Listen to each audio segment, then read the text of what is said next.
नमस्कार, आप देख रहे हैं प्रदेश का नंबर 1 और सबसे भरोसेमंद news channel India news Haryana. मैं हूं आपके साथ शुभेंदु सिंह। फरीदाबाद मेट्रो में आप सभी का स्वागत है। आपको दिखाते हैं स्मार्ट सिटी फरीदाबाद की हर तमाम बड़ी और आपसे सरोकार रखने वाली खबर।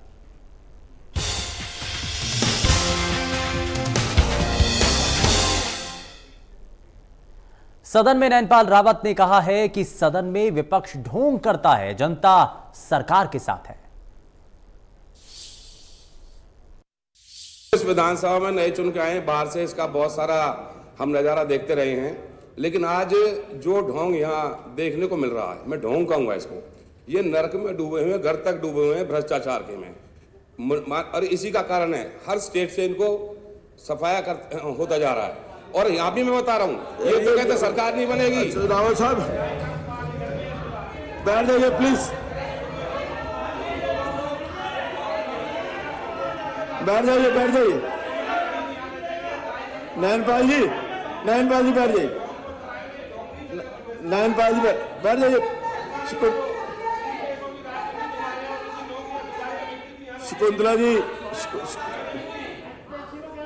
गीता जी प्लीज बैठ जाइए। नैनपाल जी प्लीज। इस विधानसभा में सदन में विधायक नीरज शर्मा ने पूछा कि साल 2014 से लेकर 2021 तक फरीदाबाद नगर निगम में कितने घोटाले सामने आए और कितने घोटालों की जांच की गई। शहरी निकाय मंत्री कमल गुप्ता ने नीरज शर्मा ने जवाब दिया और कहा कि जो दोषी होगा बख्शा नहीं जाएगा।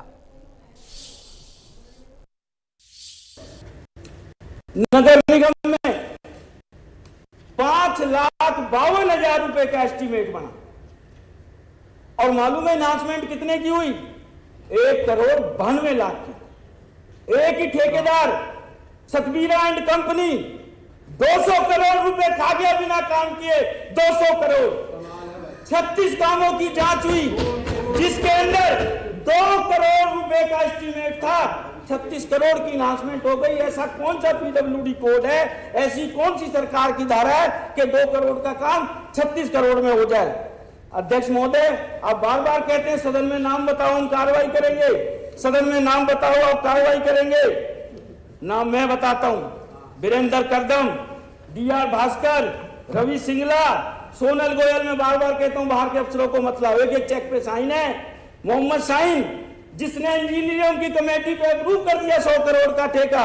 और अध्यक्ष महोदय, मेरी कोई बात गलत हो मैं सदन से इस्तीफा दे दूंगा। जब तक नीरज शर्मा न जूते धारण करेगा न अपने वस्त्र के शरीर पे सिले हुए वस्त्र धारण करेगा, क्योंकि ये भ्रष्टाचार कोड है और मैं इस कोड को जड़ से खत्म करना चाहता हूं। मुझे रात को नींद नहीं आती, मेरी विधानसभा के अंदर लोग मर रहे हैं, बहन बेटियां कीचड़ों में जा रही हैं। मेरे मुख्यमंत्री जी तक भेज कर दिया आपने बाल कल्याण कोर्ट के अंदर। मुख्यमंत्री जी ने करदम को बोला चीफ इंजीनियर हॉर्टिकल्चर लगाओ और आप उसको नगर निगम का कर रहे हैं। जो 9 केसेस हैं, मैं आदरणीय मेंबर से ये प्रार्थना करना चाहता हूं कि इसमें नंबर वाइज सभी केसेस लिखे हुए हैं। आप एक एक को पढ़ लीजिए और एक एक का जवाब हर एक में लिखा हुआ है कि किस विजिलेंस ने कहां रिकवरी की बात की है और उससे रिकवरी हो रही है, किससे रिकवरी नहीं हुई। ये पहला केस है, ये हमने लिख कर दे रहे। दूसरे केस में क्रिमिनल केस चल रहा है, उसके खिलाफ अंडर सेक्शन 7 उसको चार्जशीट किया हुआ है। तीसरे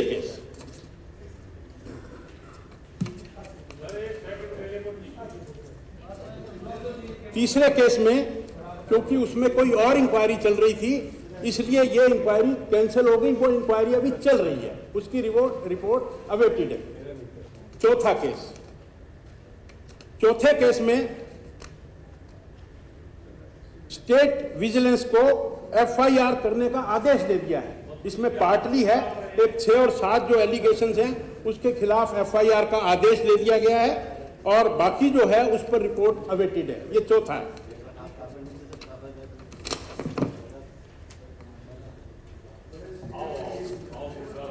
तो सीरियस एक्शन भी लग रहे हैं। ये आपकी सरकार नहीं है जहां कभी कभी कोई इंक्वायरी नहीं होती थी। पांचवा मैं नंबर वाइज बता रहा हूं। 5वें केस बैठिए जो 5वां केस है, जो कल्पना चावला वाला, आप ही की सरकार में पटवारी ने गलत गिरदावरी करके हमने तो उसके खिलाफ क्या दिया है, एफआईआर कर दी है। हमने उसके खिलाफ, पटवारी के खिलाफ एफआईआर। कोरोना संक्रमण के चलते फरीदाबाद में 2 साल बाद लगे सूरजकुंड मेले में आए देश विदेश के हस्तशिल्पकारों का जोश पहले से कहीं ज्यादा नजर आ रहा है, लेकिन पर्यटकों की संख्या पहले जैसी दिखाई नहीं दे रही। दरअसल इस बार सूरजकुंड मेला फरवरी की हल्की सर्दी की वजह मार्च की गर्मी में लगा है और यही गर्मी मेले पर भारी पड़ रही है। चंडीगढ़ से आए हस्तशिल्प से हमारे संवाददाता ने बात की है, एक रिपोर्ट आप देखिए। सूरजकुंड मेले में जहां देश और विदेश के जो हस्तशिल्पकार हैं वो यहाँ पहुँचे हैं, तो कहीं ना कहीं यहाँ पर तमाम जो माने हुए शिल्पकार हैं वो यहाँ पर भाग लेते हैं और अपनी स्टॉल भी लगाते हैं। आप देख सकते हैं यहाँ पर भी एक चंडीगढ़ से आए हैं ये, और इन्होंने यहाँ पर जो पक्षियों के लिए बहुत ही अच्छा है और अब उनका घोंसला है, जो पक्षियों के जो प्रेमी हैं वो उनके लिए काफ़ी ये अच्छा साबित होता है। और यहाँ पर इन्होंने भी अपनी स्टॉल लगाई है, बहुत सारा सामान इन्होंने यहाँ पर लगाया। आप देख सकते हैं तमाम तरह के बुद्ध की प्रतिमा है और तमाम अन्य और भी क्या क्या सामान है, इन्हीं से हम जान लेते हैं। क्या नाम है आपका? मेरा सर मामचंद है। मामचंद जी, कहाँ से आए हैं आप? मैं सर चंडीगढ़ से आया हूँ जी। कितनी बार आ चुके हैं आप मेले? सर मैं तीसरी चौथी बार आया हूँ जी यहाँ पे। क्या रखा हुआ है?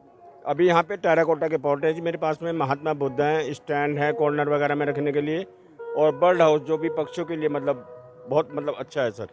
कोई 5 लगाता है, कोई 10 लगाता है, जिसकी श्रद्धा के अनुसार वो गाहक के पॉकेट के हिसाब से एक सस्ते रेट में रेंज में बनाया है, ताकि हर कोई लगाए पक्षियों को, जिससे बढ़ावा मिले। इसके अलावा और क्या क्या रखा हुआ है? इसके अलावा सर फ्लावर पॉट हैं, कॉर्नर पॉट हैं और महात्मा बुद्ध है सर। देखिए ये सब हैंडीक्राफ्ट आइटम है। पिछली 3 बार से आ रहे हो आप मेले में, इस बार में और पिछली बारों में क्या कुछ अंतर देख रहे हो? अंतर सर गर्मी का है थोड़ा, अगर गर्मी को सहन करके कस्टमर पहुंच जाए तो ठीक हो जाएगा। फरवरी में लगता था सर, उस टाइम गर्मी नहीं होती थी। इस बार थोड़ा सा है, वैसे तो चलना चाहिए, सूरजकुंड कभी फैल नहीं हुआ जी, चलता ही रहता, चला है। लेकिन 3 दिन बीत चुके हैं, अभी तक की बात करें तो कैसा रहा है? सर अभी थोड़ा सा डाउन है अभी तो, बाकी देखते हैं सर आगे क्या होता है। अभी थोड़ा पहले जैसा आनंद नहीं आ रहा है जी, थोड़ा गर्मी के कारण कस्टमर नहीं पहुंच पा रहा है। कहीं ना कहीं गर्मी लगातार बढ़ती जा रही है और उसके कारण मेले पर भी असर पड़ता हुआ दिखाई दे रहा है। हालांकि उनको उम्मीद है, क्योंकि अभी कई दिन मेले के बचे हुए हैं, तो काफ़ी उम्मीदें लगाए बैठे हैं। चंडीगढ़ से आए हैं दुकानदार, और देख सकते हैं आप पक्षियों को बचाने के लिए एक अच्छी पहल इनके द्वारा की गई है और बहुत सस्ते रेट पर यहाँ पर ये घोंसले इनकी तरफ से जो है ग्राहकों के लिए सजाए गए हैं।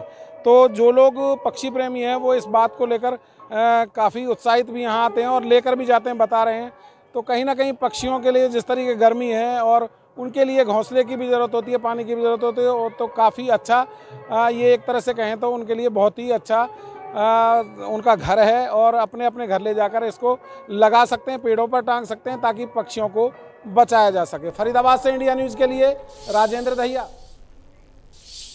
देश भर में 4 महीने के बाद पेट्रोल और डीजल की कीमतों में एक साथ 80 पैसे का इजाफा हुआ, जिससे सीधा असर आम जनता की जेब पर पड़ा है। ऐसे में इंडिया न्यूज हरियाणा की टीम ग्राउंड जीरो पर पहुंची है और पेट्रोल पंप पर उपभोक्ताओं और पंप के अधिकारियों से बातचीत की। देखिए हमारी एक खास रिपोर्ट। हम खड़े हैं फरीदाबाद के सेक्टर 3 में पेट्रोल पंप पर, और डीजल और पेट्रोल के रेट एक बार फिर बढ़ गए हैं। 80 पैसे बढ़ना बताया जा रहा है कि 80 पैसे बढ़े हैं। हमारे साथ पेट्रोल पंप के मैनेजर भी हैं, सबसे पहले उनसे ही बात करेंगे क्या कहते हैं और इससे आम कस्टमर पर क्या असर पड़ेगा। क्या नाम है आपका? मेरा नाम कुमुद लाल दास है। और पेट्रोल बढ़ने से महंगाई भी बढ़ेगी और कस्टमर जो पूरे टंकी फुल कराते थे 5 लीटर से कम रहेगा। मतलब कि इतना फर्क पड़ जाएगा, जो फुल कराते थे अब वो कम डलवाएंगे। हाँ, कम डलवाएंगे। क्यों बढ़ रही है ये महंगाई? ये वार की वजह से बाहर से तेल नहीं आ रहा है। 80% तो भारत को बाहर से मंगाना पड़ता है तेल। क्रूड ऑयल महंगे हो गए, 144 बैरल हो गया है प्रति बैरल $144 हो गया, जो पहले $80 था। तो विदेश में हर एक भारत में ही नहीं बढ़ा है, पूरे वर्ल्ड में अमेरिका सारे जगह बढ़ गए। लेकिन एक यहाँ पे बहुत देर के बाद है। युद्ध हो रहा है यूक्रेन और रूस का, उससे भी कोई फर्क पड़ रहा है क्या? बहुत फर्क है ना। हमने 40% क्रूड ऑयल रसिया से मंगा रहा था, लेकिन अब वार की वजह से ब्लैक सी ब्लॉक होने के कारण बहुत परेशानी है। इसीलिए बिल्कुल वार का भी, जो यूक्रेन और रूस का युद्ध हो रहा है उसका भी बेहद असर आम कस्टमर, आम आदमी पर पड़ रहा है। यही कारण है कि पेट्रोल डीजल के रेट लगातार बढ़ने में लग रहे हैं। और भी हमारे साथ ग्राहक हैं, उनसे बात करते हैं। अंकल जी, क्या नाम है आपका? दिलीप भाटिया। दिलीप भाटिया जी, रेट बढ़ गए हैं फिर से, क्या कहेंगे आप? अब इसमें क्या कर सकते हैं, बढ़ेंगे तो बढ़ेंगे, जलवाना तो फिर भी है। अब जब युद्ध चल रहा है तो उसमें तो कोई कुछ नहीं कर सकता। मानते हैं कि युद्ध की वजह से ये बढ़ रहे हैं। जब कच्चे तेल के रेट बढ़ गए तो अपने आप ही सब चीज़ों के रेट बढ़ते चले जाएं। बिल्कुल, और भी कस्टमर है हमारे साथ जो पेट्रोल डलवाने आए हैं, बात करते हैं इनसे।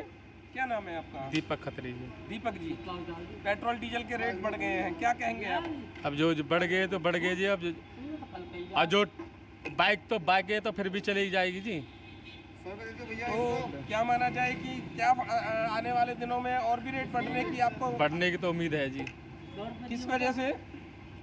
जो पीछे जो यूक्रेन का जो चल रहा है, वो लड़ाई जो चल रही है उसके कारण जी, उसकी वजह से। हाँ जी, बिल्कुल, यूक्रेन और रूस का युद्ध जो हो रहा है उसका सीधा सीधा असर ईंधन पर पड़ रहा है। और पेट्रोल डीजल की कीमतें अभी तो 80 पैसे बढ़ी है और आने वाले दिनों में और बढ़ने की आम उपभोक्ताओं को उम्मीद है। देखने वाली बात यह हो कि आने वाले दिनों में अब के बाद 80 पैसे के बाद कितना रेट पेट्रोल और डीजल पर बढ़ता है। इंडिया न्यूज़ हरियाणा के लिए बल्लभगढ़ से विनोद मित्तल। 137 दिन बाद पेट्रोल डीजल के साथ साथ घरेलू गैस सिलेंडर के भी दाम मंगलवार से बढ़ गए हैं। पेट्रोल डीजल 80 पैसे के साथ साथ गैस सिलेंडर के दाम में 50 रुपए की बढ़ोतरी हुई। और ऐसे में बल्लभगढ़ पेट्रोल पंप पर पेट्रोल भरवाने आए लोगों का कहना है कि अभी कुछ रुपए बढ़े हैं, थोड़े समय में बढ़ते बढ़ते दाम 10 या 20 रुपए तक बढ़ सकते हैं, जिसका सीधा असर जनता की जेब पर अब नजर आएगा। अब उस तरह की आमदनी नहीं है और महंगाई बढ़ती जा रही है, पर कंपनियों में काम करने वाले लोगों की सैलरी नहीं बढ़ रही है। खर्चे डबल हैं, जिसे मेंटेन करना आज के समय में बहुत मुश्किल हो चुका है। हमें परेशानी ना हो रही थी बिल्कुल। रेट जो बढ़ रहे हैं गवर्नमेंट के हाथ में नहीं होते, फिर जैसे बैरल बढ़ता है तो रेट बढ़ते हैं। फिर दूसरा जो ये पैसा बढ़ रहा है ये हमारे लिए तो बढ़ रहा है। सड़कें बन रहे हैं, पुल बन रहे हैं, ये कहाँ से पैसा आता है? गवर्नमेंट के लिए अलग तो मशीनें है नहीं, ये सारा जनता से जाता है, जनता के लिए सुविधा के लिए होता है पैसा। इससे हमें कोई परेशानी नहीं। भाई रेट बढ़ रहे हैं पर इतने ना बढ़े कि अभी परेशानी आए, इतना तो चला है भाई, इतना होना भी चाहिए। देश की ज़रूरतें भी तो बढ़ रही है, रोड बन रहे हैं, दिन रात बन रहे हैं, जहाँ खराब है वो बन रहे हैं, जो ना बन रहे वहाँ नहीं बन रहे हैं। उनको पैसा भी चाहिए भाई, कौन देगा? हम ही देंगे भाई, चल हम रहे हैं तो। ऐसी कोई परेशानी ना भाई। बिल्कुल परेशानियाँ झेलनी पड़ रही हैं, खर्चे ज़्यादा बढ़ रहे हैं, तनख्वाह बढ़ नहीं रही है, पेट्रोल भी बढ़ गया है। पहले कहाँ 1200 रुपये में टंकी फुल होती थी, अब 1800 रुपये में फुल हो रही है। बिल्कुल बहुत ज़्यादा बढ़े हुए हैं। लोगों को कम परेशानी आ रही है, आम जनता को ज़्यादा, क्योंकि हर आदमी को दिक्कत है एकदम तेल बढ़ने में। पहले महंगाई चरम पड़ती है और रेट बढ़ गए तो आदमी परेशान, हर आदमी परेशान। बल्लभगढ़ में मिलावटी और नकली घी का धंधा जोरों पर है। लगातार मिल रही शिकायतों के चलते बल्लभगढ़ के अंबेडकर चौक के पास स्थित गोपाल जी और रमेशा डेयरी पर मुख्यमंत्री उड़न दस्ते की टीम ने छापेमारी की। कई घंटे तक उड़न दस्ते के अधिकारी यहां पर बन रहे घी की जांच करते रहे और बाद में उन्होंने मौके पर जीएसटी विभाग और दमकल विभाग के अधिकारियों को भी बुला लिया। फिलहाल अधिकारियों ने दुकान पर मौजूद घी की सैंपलिंग कर ली और अब सैंपल्स को जांच के लिए प्रयोगशाला में भेजा जाएगा। मेरे पास सीएम फ्लाइंग की तरफ से कांटेक्ट किया गया था और उनके पास कोई गुप्त सूचना थी कि यहाँ पर मिलावटी घी बनाया जा रहा है, तो उसका निरीक्षण करने के लिए और उसकी सैंपलिंग करने के लिए हम यहाँ पे आए थे। बाजार का में समय समय पर हम लोग कार्रवाई करते रहते हैं, जहाँ तक हम पहुँच पाते हैं हम वहाँ जाते हैं। लेकिन अगर हम इस पर्टिकुलर दुकान के बारे में बात करें तो इन्होंने देखो जैसे यहाँ पे स्पेसिफिकली सारी चीज़ें लिखी हुई हैं और जगह जगह यहाँ पे भी लिखा हुआ है इंटेंसिफाइड एडिबल फैट। तो ये अगर कोई मांगता है इस तरह की, हमारे पास कोई कंप्लेंट आई नहीं है कि भाई हमने इनसे देसी घी मांगा था और इन्होंने हमसे ये वाला घी दिया है। वेजिटेबल ऑयल से बना रहे हैं घी, और डब्बा जो इनका पैकिंग किया हुआ है वो पैकिंग पे भी इन्होंने मेंशन किया हुआ है कि किस किस वेजिटेबल ऑयल को मिला के घी बना रहे हैं। और जहाँ तक ग्राहकों का सवाल है, जब तक मैं इस दुकान में मौजूद हूँ अभी भी, और जितने भी ग्राहक आए हैं तो इन्होंने उनको बताया है कि ये इंटरस्टिफाइड फैट है, ये देसी घी नहीं है। और जो ग्राहक की समझ है, अगर उनको लगता है कि ये ठीक है तो वो लेते हैं, अदरवाइज। और बल्लभगढ़ आदर्श नगर पुलिस ने गौकशी के लिए ले जाई जा रही गाय और 2 नंदी बरामद किए हैं। इन गायों को दिल्ली की तरफ से मेवात ले जाया जा रहा था और गौ रक्षक इनका पीछा कर रहे थे, जिसमें गौ रक्षक और तस्करों के बीच पथराव के साथ कट्टे से फायरिंग हुई। इस दौरान गाड़ी का संतुलन बिगड़ गया और गाड़ी फुटपाथ पर जा चढ़ी। अंधेरे का मौका देखकर गौ तस्कर मौके से फरार हो गए। फिलहाल पुलिस ने बरामद 4 गाय और 2 नंदी को किया है बल्लभगढ़ की नंदीग्राम गौशाला में फिलहाल भेज दिया गया है। बल्लभगढ़ वाली टीम ने जैसे ही गाड़ी को देखा वो पीछे लग गए और हमारे पास कॉल आ गई। कॉल आते के साथ ही हमारी टीम जो खेड़ी पुल पर नाका लगाकर खड़ी हुई थी वहाँ से निकल गई। तो जब इन्होंने पीछा किया, पथराव आज भी जो तस्कर थे, गो तस्कर थे, इन्होंने टीम पर किया था। टीम के कुछ हमारे साथी थे, उन पर आज भी पथराव किया था। ये दिल्ली की तरफ से भर के आती थी गाड़ी और मेवात की तरफ जाती थी। हमारी राइडर से एक सूचना मिली SHO मोबाइल को, जो गश्त में थी, कि एक एक्सीडेंट में एक पिकअप गाड़ी रोड पे खड़ी हुई है, जिसका डिवाइडर पे चढ़ी हुई है। जिसको जाके वहां देखा मौके पे, तो उस गाड़ी में, पिकअप में गाय बंधी पड़ी थी। गायों को छुड़वाया गया। निकालने पर कुल 6 गाय थी, जिनमें से 4 गाय और 2 नंदी निकले हैं। गाड़ी का चेक किया तो उसमें पत्थर और बियर की बोतलें मिली हैं जी। तलाशी लेने पे एक देसी कट्टा मिला है। जांच की जा रही है। जैसे ही गाड़ी के बारे में जो कुछ पता चलता है, नियम अनुसार कार्रवाई अमल में। फरीदाबाद मेट्रो न्यूज में फिलहाल के लिए बस उतना ही। बाकी तमाम बड़ी खबरों के लिए देखते रहिए इंडिया न्यूज हरियाणा। नमस्कार।